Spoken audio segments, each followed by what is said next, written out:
हाँ बेटा, आज अपन डिस्कस करेंगे लॉरेंज बल। लॉरेंज बल आप देखिएगा, प्रथम चैप्टर में आपने देखा था यदि कोई क्यू आवेश किसी ई विद्युत क्षेत्र में, ये कौन है, क्यू आवेश ई विद्युत क्षेत्र में गति करता है तो उस आवेश पर कोई विद्युत बल कार्य करता है, उस विद्युत बल का मान कितना होता है, F बराबर क्यू ई, है ना।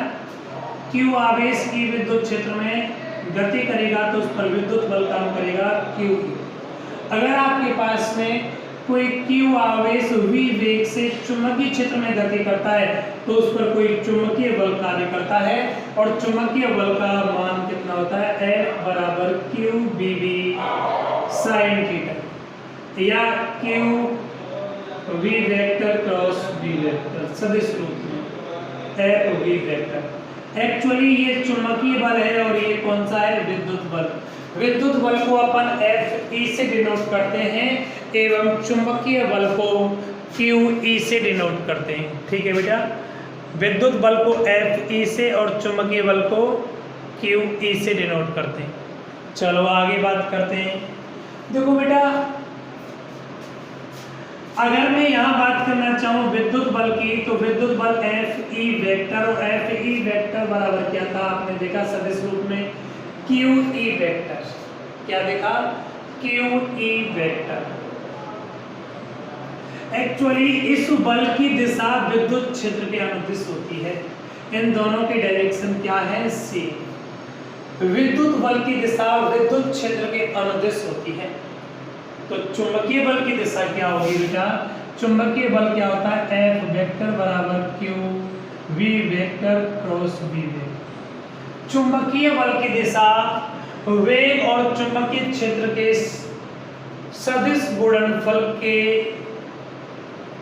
रिजल्ट के अनुदिश होती है, या ऐसे मैं बोल सकता हूं चुंबकीय बल की दिशा वेग के घटक और चुंबकीय क्षेत्र के घटक के लंबवत होती है। इन दोनों के वेग व चुंबकीय क्षेत्र के घटकों के लंबवत होती है। सब आपके माइंड में क्रिएशन हो रहा होगा कि लंबवत होती है तो हम दिशा कैसे निकालें। देखो बेटा, चुंबकीय बल की दिशा ज्ञात करने के लिए फ्लेमिंग ने वाई हाथ का नियम दिया। तो पहले इसके अंदर मैं फ्लेमिंग के वाम हस्त नियम का डिस्कस करता हूं। फ्लेमिंग का वाई हाथ का नियम, वाई हाथ का नियम, फ्लेमिंग का वाम हस्त नियम, फ्लेमिंग का बाएं हाथ का नियम। देखो बेटा, फ्लेमिंग का बाएं हाथ, ये मेरा दायां हो गया, ये बायां हो गया।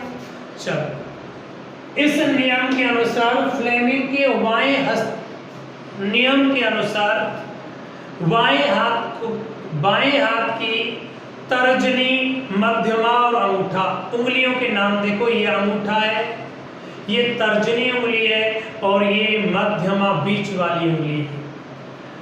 इस नियम के अनुसार तर्जनी, मध्यमा व अंगूठे को इस प्रकार फैलाया जाए कि तीनों परस्पर लंबवत रहें, कि तीनों परस्पर लंबवत रहें। देखो बेटा, इस नियम के अनुसार तर्जनी, मध्यमा, अंगूठा तीनों को इस प्रकार फैलाया जाए कि तीनों परस्पर लंबवत रहें।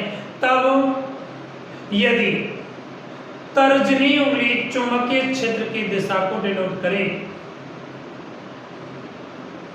तर्जनी उंगली चुंबकीय क्षेत्र की दिशा को डिनोट करे, मध्यमा उंगली आवेश के वेग की दिशा को डिनोट करे, तो अंगूठा चुंबकीय बल की दिशा को डिनोट करेगा। इसका मतलब अंगूठे की दिशा, बोलो इन दोनों के तल के लंबवत है या नहीं। ये अंगूठा इसके भी लंबवत, ये अंगूठा इसके भी लंबवत, ये दोनों भी परस्पर लंबवत हुए ना। ये नियम क्या है, देखो, फ्लेमिंग का बाएं हस्त का नियम। इस नियम के अनुसार बाएं हाथ को इस प्रकार फैलाया जाए कि तर्जनी, मध्यमा, अंगूठा परस्पर लंबवत रहे। तब तर्जनी उंगली चुंबकीय क्षेत्र की दिशा को व्यक्त करे, मध्यमा उंगली आवेश के वेग की दिशा को व्यक्त करे, तो अंगूठा किसको व्यक्त करेगा, चुंबकीय बल की दिशा को व्यक्त करेगा।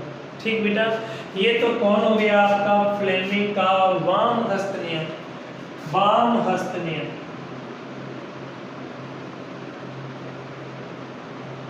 या इसे अपन बोलते हैं फ्लेमिंग का बाएं हाथ का नियम। ठीक, एक और होता है दाएं हाथ की हथेली का नियम, दाएं हाथ की हथेली का नियम। चुंबकीय बल की दिशा ज्ञात करने के लिए दाएं हाथ की हथेली का नियम, दाएं हाथ मेरा, हथेली सामने दिखाई दे रही है। एक ही थपाड़ा, दाएं हाथ का सीधा थपाड़ा है, वो किसको डिनोट करेगा? चुंबकीय बल की दिशा को। यार थपाड़ा पड़ेगा ऐसे, थपाड़ा पड़ रहा है तो चुंबकीय बल है। कैसे? देखो, दाएं हाथ का हथेली का नियम, इस नियम के अनुसार दाहिने हाथ को इस प्रकार फैलाया जाए कि फैली हुई उंगलियां, ये उंगलियां किसको डिनोट करें? फैली हुई उंगलियां चुंबकीय क्षेत्र की दिशा को डिनोट करें। अंगूठा आवेश की गति को या आवेश के वेग की दिशा को व्यक्त करें, तो हथेली बल की दिशा को, थपाड़ा पड़ रहा है ना तो बल की दिशा आ गई, जैसे बल की दिशा है वो थपाड़े की दिशा होगी बेटा। देखो, चुंबकीय क्षेत्र की दिशा, ये आवेश की गति की दिशा और ये बल की दिशा। इस नियम के अनुसार दाहिने हाथ को इस प्रकार फैलाया जाए, इस प्रकार फैलाया जाए कि उंगलियां चुंबकीय क्षेत्र की दिशा को, अंगूठा आवेश की गति की दिशा को व्यक्त करे, तो हथेली चुंबकीय बल की दिशा को व्यक्त करती है। देखो बेटा, इस नियम को और मैं इन दोनों नियम को सेम बोल सकता हूँ, एक दूसरे के सेम है। इधर देखो, फ्लेमिंग का बायां हस्त नियम ये था, यहाँ चुंबकीय क्षेत्र की दिशा ये उंगलियां व्यक्त कर रही थी, तर्जनी उंगली, और बल की उसकी आवेश की गति की दिशा को मध्यमा उंगली व्यक्त कर रही थी। अंगूठा किसको व्यक्त कर रहा था? आपका बल की दिशा को। देखो, मैं इसको ऐसे कर दूं, देखो ये उंगली चुंबकीय क्षेत्र की दिशा को, उंगली चुंबकीय क्षेत्र की दिशा को, और ये तर्जनी उंगली चुंबकीय क्षेत्र की दिशा को व्यक्त कर रही है। ये अंगूठा और ये मध्यमा उंगली आवेश के वेग की दिशा को व्यक्त कर रहे हैं। तो ये वाला अंगूठा, इस हाथ का अंगूठा और हथेली की दिशा, बोलो सेम आई या नहीं है? किसको डिनोट करेंगी? बल की दिशा को डिनोट करेंगे। वो क्या, इस हाथ को अपन को किसी भी स्थान पर दिशा ज्ञात करने में, इस हाथ को एडजस्ट करने में समस्या आती है, तो आप इस हाथ को दाएं हाथ का हथेली का नियम यूज करें, कोई समस्या नहीं। ठीक बेटा, चलो मुझे इससे लेना देना कोई नहीं, मैं तो बात कर रहा था यहाँ लॉरेंज बल। चलो लॉरेंज बल क्या है? देखो,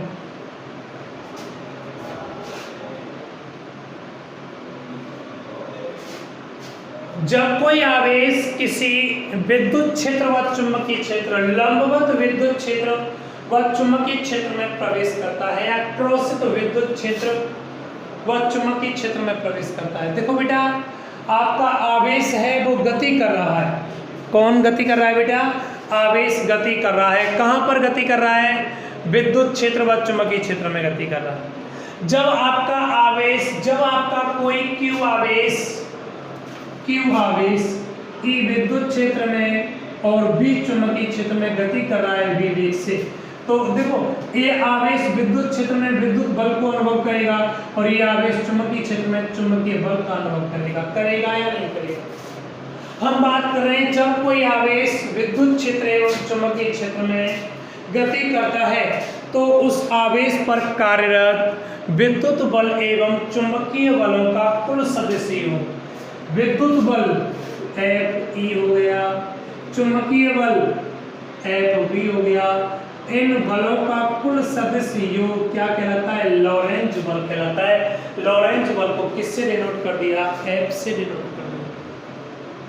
देखो बेटा, अगेन, जब कोई आवेश किसी लंबवत या क्रॉसित विद्युत क्षेत्र व चुंबकीय क्षेत्र में गति करता है तो उस आवेश पर कार्यरत विद्युत बल एवं चुंबकीय बलों का कुल सदिश योग क्या कहलाता है? लॉरेंज बल कहलाता है। विद्युत बल एवं चुंबकीय बलों का कुल सदिश योग क्या कहलाता है बेटा? लॉरेंज बल कहलाता है। ठीक है बेटा, चलो मैं मान लेता हूं, माना कोई क्यू आवेश ई विद्युत क्षेत्र व V ई विद्युत क्षेत्र का बी चुंबकीय क्षेत्र में v वेग से गति कर रहा है, तब इन आवेश पर या इस आवेश पर कार्यरत नेट बल विद्युत बल प्लस चुंबकीय बल के कुल योग के बराबर होगा। इन दोनों बलों का कुल योग क्या कहलाता है? लॉरेंज बल कहलाता है। देखो विद्युत बल आपके पास में F E ये कितना मान होता है? Q E वेक्टर, एंड चुंबकीय बल का मान कितना होता है? F V वेक्टर बराबर Q V vector cross V। ये कौन आ गया आपका? चुंबकीय बल। समीकरण 1 में वैल्यू पुट कर दो, समीकरण 1 से F वेक्टर बराबर QE वेक्टर प्लस FV का मान कितना आया? QV वेक्टर क्रॉस V आया या नहीं? आप देखो Q common E vector plus V vector cross V vector, ये कौन सा बल आ गया बेटा? लॉरेंज बल। खत्म बात। अगेन एक बार डिफाइन करता हूं लॉरेंज बल को। यदि किसी आवेश को विद्युत क्षेत्र व चुंबकीय क्षेत्र में से होकर गुजारा जाए तो इन आवेशों पर कार्यरत विद्युत बल एवं चुंबकीय बलों का कुल सदिश योग क्या कहलाता है? लॉरेंज बल कहलाता है। देखो बेटा इस लॉरेंज बल को डायरेक्शन के रूप में और देखिएगा, यहाँ इसका नाम चेंज हो जाता है, वेग वर्णकर्ता के रूप में मिलता है आपको आगे। इसी में और देखिएगा वेग वर्णकर्ता।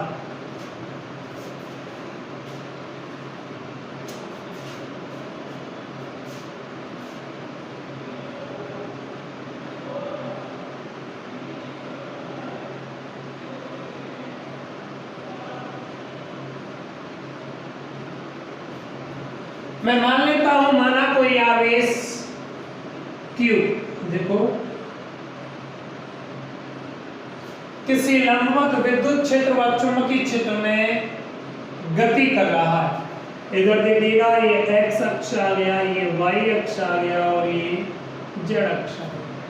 मैं मान लेता हूं आपका आवेश है वो x अक्ष के अनुदिश Q आवेश v वेग से गति कर रहा है, जहां y अक्ष के अनुदिश आपका विद्युत क्षेत्र है एंड z अक्ष के अनुदिश कौन है? चुंबकीय क्षेत्र है। देखो विद्युत क्षेत्र और चुंबकीय क्षेत्र एक दूसरे के कैसे हैं? लंबवत। कैसे है बेटा? लंबवत है या नहीं? और इन दोनों के भी लंबवत कौन गति कर रहा है? आवेश गति कर रहा है ना। मैंने मान लिया, माना कोई Q आवेश किसी लंबवत विद्युत क्षेत्र व चुंबकीय क्षेत्र में गति कर रहा है, तब इस आवेश पर कार्यरत कुल लॉरेंज बल F वेक्टर और F वेक्टर बराबर F E vector plus F V। F E का मान कितना है बेटा? Q E vector plus Q V vector cross V होगा बेटा। ये विद्युत बल आ गया और ये कौन सा बल आ गया? चुंबकीय बल आया या नहीं? कोई समस्या? आगे चलो। देखो बेटा इसको मैं यहाँ से और लिख सकता हूँ, F वेक्टर बराबर Q बाहर ले लेता हूँ E vector plus V vector cross V vector, यही है ना। देखो बेटा यहाँ E विद्युत क्षेत्र, V वेग एंड B चुंबकीय क्षेत्र है सदिश रूप में लिखे हुए। इन सदिश रूप को मैं डायरेक्शन के देकर कुछ अन्य रूप में रिप्रेजेंट करता हूँ। F वेक्टर बराबर Q as it is. E विद्युत क्षेत्र, विद्युत क्षेत्र का परिमाण कितना है? E, और तीर का निशान उसकी दिशा को डिनोट कर रहा है। लेकिन आप यहां देख के बताओ E है वो कौन सी डायरेक्शन में है, वाई डायरेक्शन में। तो देखो बेटा एक्स डायरेक्शन को आप आई कैप से डिनोट करते हो, वाई डायरेक्शन को जे कैप से डिनोट करते हो एंड जेड डायरेक्शन को के कैप से। मतलब सदिशों के रूप में एक्स वाई जेड की दिशाओं को आई कैप जे कैप के कैप के रूप में व्यक्त करते हैं। आप देखिएगा एक्स अक्ष को आई कैप से, वाई को जे कैप से एंड जेड अक्ष को के कैप से डिनोट कर दिया। यहाँ विद्युत क्षेत्र एक्स अक्ष के वाई अक्ष के अनुदिश था, तो इसको मैं किससे डिनोट कर दूं, क्या लिख दूं बेटा, जे कैप प्लस वी वेग आ गया है ना। चलो बेटा वेग कौन से अक्ष पर है आपका, वी वेग एक्स अक्ष पर है, एक्स अक्ष कौन है आपका, आई है या नहीं, एक्स अक्ष आई कैप हो गया। चले आगे, चलो क्रॉस बी चुंबकीय क्षेत्र, लेकिन चुंबकीय क्षेत्र कौन से अक्ष पर है, जेड पर, और जेड अक्ष को दिशाओं के रूप में मैं क्या लिख सकता हूं, के कैप।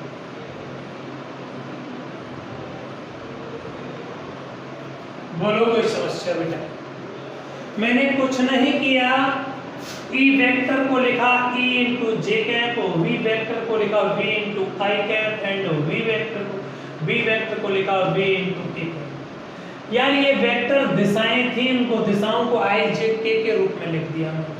ठीक है बेटा, चलो आगे सॉल्व करता हूं। एफ वेक्टर बराबर क्यू ई जे वेक्टर प्लस, यहाँ देखो v cross we into i cross i cap cross k. देखो बेटा आई क्रॉस के करना है। एक्चुअली मैंने आपको 11th में पढ़ाया था गुणनफल, और गुणनफल में मैंने आपको 11th में दो प्रकार से पढ़ाए थे, एक सदिश गुणनफल और एक अदिश गुणनफल। सदिश गुणनफल में मैंने बताया था सदिश गुणनफल को आप क्रॉस से डिनोट करते थे और अदिश गुणनफल को डॉट से डिनोट करते थे। तो वहां सदिश गुणनफल में मैंने आपको बताया था कि आई क्रॉस के करना हो तो देखो ऐसे मैंने कोई गोल पहिया बनाया, यहाँ लिखा था आई कैप, यहाँ लिखा था जे कैप और यहाँ क्या लिखा के। मैंने आपको वहां बताया था आई क्रॉस जे करूंगा तो के मिलेगा, जे क्रॉस के करूंगा तो आई मिलेगा, के क्रॉस आई करूंगा तो जे मिलेगा। अगर अपन ऐसे चलते हैं तो मान पॉजिटिव मिलेंगे, और अगर आप यूं चलते हैं उल्टे, उल्टे कैसे चल रहे हैं बेटा, आई क्रॉस के करते हैं, उल्टा ही चलना पड़ रहा है। तीर का निशान तो यूं है आपका, लेकिन चलना ऐसे पड़ रहा है। तो जब आप आई क्रॉस के करोगे तो जे तो आएगा, लेकिन कैसा आएगा, माइनस का आएगा। कैसा आएगा बेटा, माइनस का। आप यहाँ देखो आई क्रॉस के, जब मैं आई क्रॉस के करूंगा तो क्या आएगा, माइनस का जे कैप आएगा ना। चलो बेटा देखो इसको,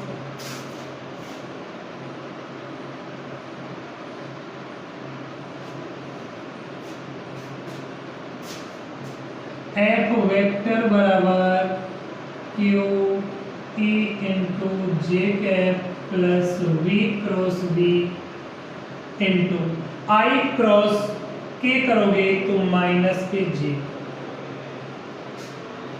देखो बेटा माइनस चिन्ह को मैं यहाँ ले लूं, माइनस चिन्ह को बाहर ले लेता हूँ, या माइनस, ये माइनस इस प्लस को माइनस कर देगा। एफ वेक्टर बराबर q E J cap minus V cross we into J. देखो बेटा जे दोनों में क्या है, कॉमन, डायरेक्शन सेम, बाहर ले लो। एफ वेक्टर बराबर q E minus V cross we into J, मिलेगा या नहीं, मिल गया, जे बाहर ले लिया।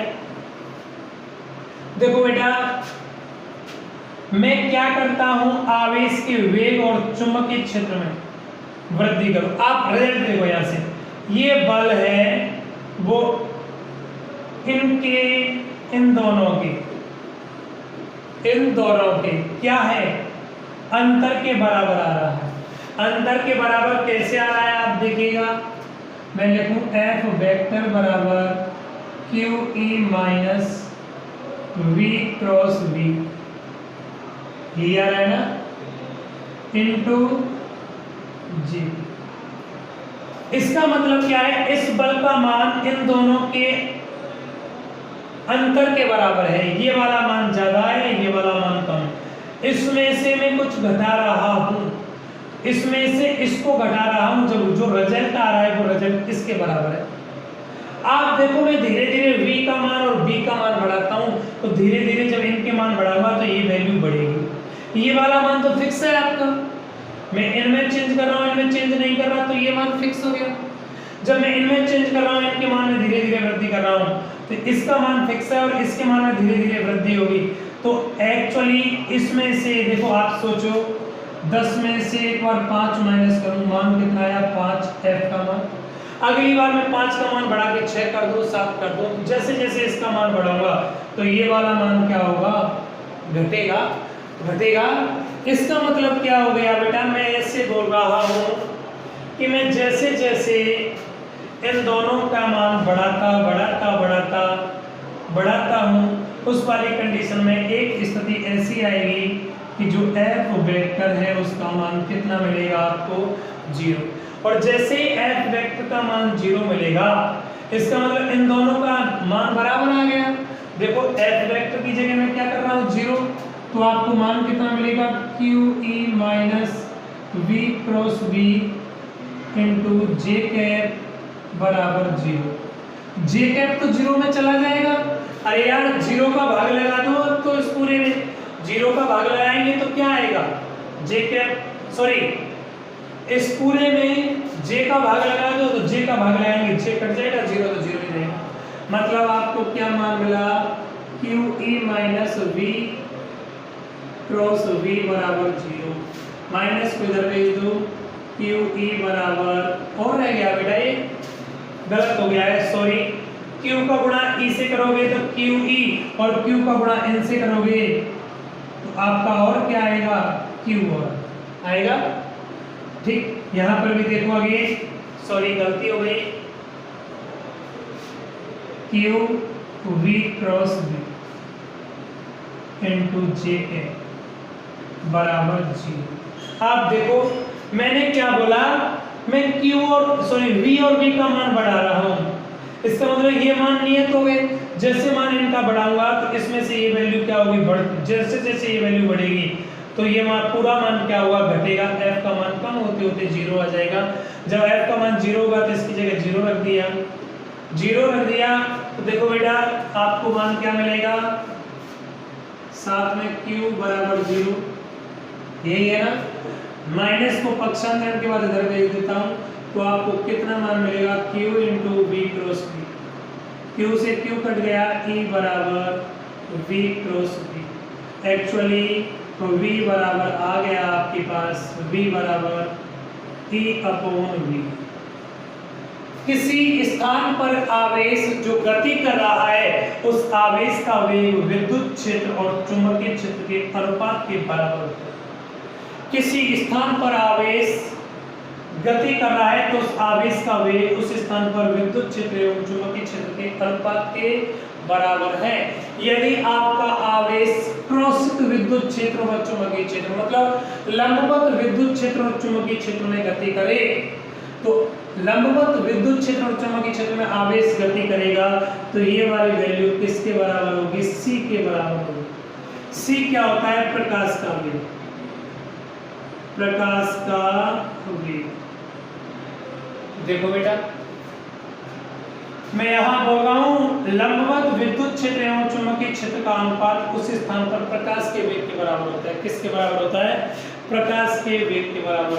किसी स्थान पर लंबवत विद्युत क्षेत्र एवं चुंबकीय क्षेत्रों का अनुपात उस स्थान पर किसके बराबर होता है? वेग के बराबर। उस स्थान पर प्रकाश के वेग के बराबर होता है। विद्युत क्षेत्र एवं चुंबकीय क्षेत्र का अनुपात प्रकाश के वेग के बराबर या v के बराबर होता है। तो ये v किसका वेग है? प्रकाश का वेग है बेटा, है ना। चलो भाई, धन्यवाद।